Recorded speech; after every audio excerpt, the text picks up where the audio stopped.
out here in the Parker Lucas area today at our guru's house, the guru of local leap marketing, who does all of our Google, all of our SEO, all of our website.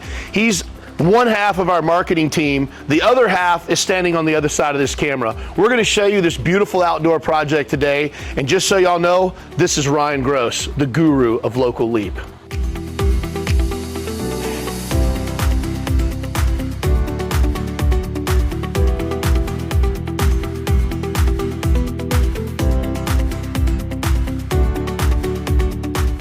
So here we are at this beautiful double gable in the Lucas Parker area here just outside of Dallas. What I really want to feature in this is talking about why we designed it this way, starting with this side of this piece of gable that comes off the house. The reason we offset it is because we wanted it centered with the pool. And that way when you're in the pool looking back at it, you have this beautiful open gable structure going right off the pool. And then the secondary gable goes back here to this beautiful green belt in their property that they have. That's why this was designed this way. And we went ahead and attached it to the house to get more coverage and just kind of make it synonymous so it's more of a custom built-in patio. So in this double gable, we actually did a cathedral ceiling. And when we call it a cathedral ceiling, this is all natural timber, but it has oversized rafters. As you can see, those are 4x6 rafters set on top of these massive 6x12 beams. And then we even match our ridge supports and decorations with 6x12. It gives the structure a much more bolder look. The cathedral ceiling is just really robust and just absolutely gorgeous. It gives it a little bit of a different look than all the other structures. The other part of this ceiling that's very cool is there's actually a false ceiling. So behind that tongue and groove up there is 2x4s and then roof decking. And that gives us an 1.5 inch gap to hide all the wires and all the conduit and then flush mount our lights so we don't have to box them in. This gives it a much more cleaner look, and you don't see any wires or conduit anywhere in this ceiling. So the posts and the beams on this, we did no post trim, and these are nice big 10x10 posts. Okay, but we did no post trim on these to give it a cleaner finish. But in addition to that, knowing we were going to come in with these aluminum shutters, we did set all of our big 6x12s. We used our brackets, and then we tied in. So this is all natural timber, all bigger and bolder material, so it definitely gives it a better finish. Tying in concrete. This is really interesting because if you look at these two concretes, they appear to be two different colors. Well, they are currently, but this concrete used to be gray. This is the color it's turned over time, and this will progressively turn closer to that in color as well. We did tie right into the existing pool deck because we didn't pour that portion, and we matched all the lines in the flow. In addition to that, we did a full salt finish. We have our expansion joints, and we have our control joints, as you can see, which we even lined up with theirs. This way, when you look at the pool deck, it's synonymous all the way into the structure. And once this changes colors, it'll look like it was all poured at the same time. The big, massive kitchen here, which is absolutely beautiful. Here's the cool part about this. The thing was, when they built this structure, they already have another whole patio that came with the house that they hung out in, but they wanted somewhere to cook and somewhere to really just come out and enjoy outdoor cooking and have something off the pool. That's why we built this structure. This is a massive kitchen, as you can see. We've got some storage drawers. We've got a griddle top here. You've got your big, giant green egg. Got a nice big grill with 4 burners. And then we did a cooler. Instead of a refrigerator, they just did a cooler. This is like a giant ice chest, drains out the back, and then of course a trash can. But here's the cool part. We did do this backsplash, so we add in these outlets so if they want to plug stuff in, charge phones, put crock pots, whatever they want to do. Margarita machines. These guys like to hang out. They like to have parties and celebrations. They have young kids. And then the second part of that is this ledge on this bar top backsplash gave us a place to rest these shutters. And by doing so, we have complete separation from our cooking area and our serving area to these shutters, but also from a performance perspective, you have all of these outlets here for access on your countertop. Then another cool thing we did is on this end cap, instead of just squaring it off, we actually made it a little short bar area.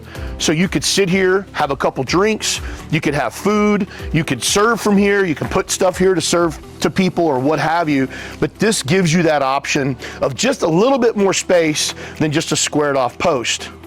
Now, talking about our finish, we did do an Austin chopped stone here, has a nice finish on all of our mortar joints. We do chip the face of all of our stones. We level and cut every stone that we set. On the Luter's countertop, we did a chipped finish. I like both. I like a chip finish and I like a straight finish. But here's the challenge with a straight, clean finish. It's not very forgiving.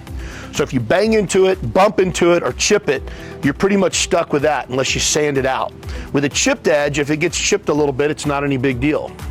Here's the other thing with Luters. A lot of people have issues with Luters. It is a porous material. You have to keep this sealed. So about once a year, you go buy a bottle of sealer at a tile place and you just roll it on and seal the top. As long as you do that, the Luters will perform relatively well. This is one of the coolest things about this project. We got more feedback on this than pretty much anything else here. These aluminum adjustable shutters. Here's the cool part about them. People are always looking for options to be able to open and close, stop wind, block sun. And some of the other options we like to use are fixed slat walls. We can control the light and control the wind. Addition to that, we do screens, roll down screens and fixed screens. But these guys are completely different. And let me show you. You can unlock these, move them to any direction you want, completely closed or completely open, or angle them to block sun, block wind, whatever you want, and then relock them into place. These are custom built and custom fit for the structure openings that are provided. Then we move over to the door, which is an accordion style door, so you can open and close it. And again, make this almost a sealed off room, at least on these three sides. The main reason we added these is because that is west. And when that sun is setting, it is brutal in this area. So this allows them to control the light, the wind, and the sun by simply adjusting these aluminum shutters, and they'll basically last forever. Talking about the size of this structure, how we built it in, and its use. So obviously this main area was for an outdoor kitchen, but it's actually a dining area as well because of the amount of space we've provided. So even though if somebody was over here cooking, there could be another whole group of people here eating, and then they have the other space on the original back patio of the house that's more of a lounge area, watch TV, hang out, whatever that may be. And so you always want to be considerate of your space, what you're going to be doing in it, and how you want it to perform and look when you're designing these types of areas. So here's one last thing to think about. Not just in this project, but in any project that you're doing, you need the trajectory of things you're going to be doing later down the road. Sometimes that's electrical, sometimes that's water, sometimes that's gas. You want to really have all that laid out and get that out of the way before you pour your concrete and build structure. In this particular case, they knew they were going to be putting in these shutters, so we made sure we left spacing for those and didn't wrap our post and left them a ledge. The other thing they did is they knew they were going to put heaters. And if you look right up there, there's a gas line that's stemmed up and capped, because when they decide to put heaters out here, we already now have gas lines ran for them to simply hook them up. Those have already been inspected, they're up to code, and they're ready to go. Those are the kinds of things you want to think about long term when you're building your outdoor living space. So wrapping up the double gable project here in the Parker Lucas area, just talking about all the different elements and spaces out here, starting with the beautiful fire pit and pool that the pool company did, to the existing area they have over here that's more of a lounge area, the existing home's patio, all the way over to this double gable kitchen that we built that gives them not only a cooking space, but a dining area and another entire area to hang out, have parties, celebrate, separate the kids and the adults, or whatever it is you may do.